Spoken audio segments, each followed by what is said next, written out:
Welcome back, guys.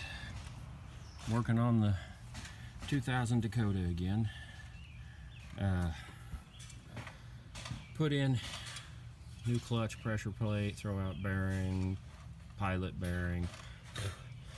Took about 18 hours. It was a pain in the butt. And the bad thing is, the reason we had to do it was somebody put in a new 12-inch clutch and all that, but they kind of cheaped on the set and they put in a plastic bodied throwout bearing, and that stupid throwout bearing came apart. You know, guys, spend the extra 10 bucks. You know, get the one that has a cast iron body. So anyway, yeah, we had to do all that work just because somebody went cheap. And you know, it might have been a job where a shop did it. You know, I don't know.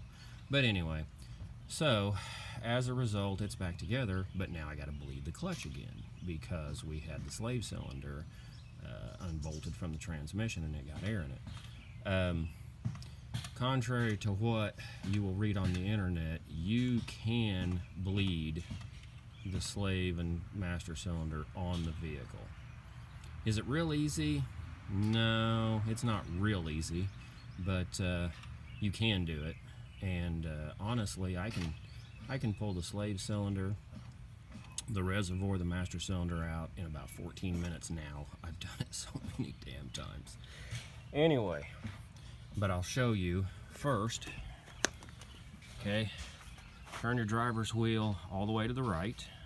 Okay, pull your inner fender down to where it's still mounted in the front. You don't have to take it completely out. Remove that bolt right there. It takes 13mm socket. Pull down, just bend it down. You don't hurt anything. And when you go to put it back in, you just push it straight up. You can actually lay something across your tire and jack it up under here and then put your bolt in. I've done it numerous times. Okay, and what that allows you to do is to get enough room on the back of your master cylinder to pull it out away from the firewall, get the bolts out. You can actually see my master cylinder here, sitting here. And obviously I've got it with the back end pointed up because that's where all the hoses are attached. You can see the hoses back in there.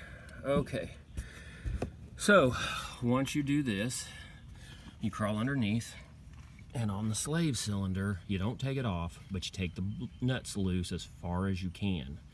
That gives you maybe 3/4 of an inch of travel. And then you just push it in, hold it for a little bit, back it out, wait a few seconds to give air time to run up the lines. If you push it hard, you're gonna shoot fluid out. Trust me, I know, I've done it. Anyway, right here is an air trap. See how this sits? So what you'll have to do, once you get most of your air out doing it that way, you'll have to come up here and you'll have to pull this around and hold it up and let some more of that air come out. And you might tap on it a little bit. The air comes up into your master cylinder, and then you also may have to take the master cylinder and kind of even it out a little bit so that some of the air can get out. You can also put an extension right here and pump this back and forth, and as you can see, I've got just a tiny amount of travel now. So it is pretty well bled. Now guys, one of the things that really helped me out was this little Wi-Fi scope here. And if you're working by yourself, this thing can really save you a lot of time. I think this one cost me $39.99 because it has like 33 feet of cable on it, and it has LED on it. And then you download the free app, and it'll work with iPhone or Android. I've only tried it on iPhone, but that was how I was watching down in while I was underneath. Actually with my phone just leaned up against the tire, and so I could watch the air come out, and so that really helped out.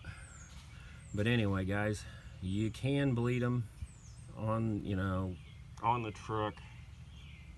It's not fun, but it can be done, especially if you're stuck somewhere and you need to get the thing working again. This one, I could barely drive it home after we put it all together last night, but it was getting late and I only had to go a couple of miles. So hope that helps you out, guys.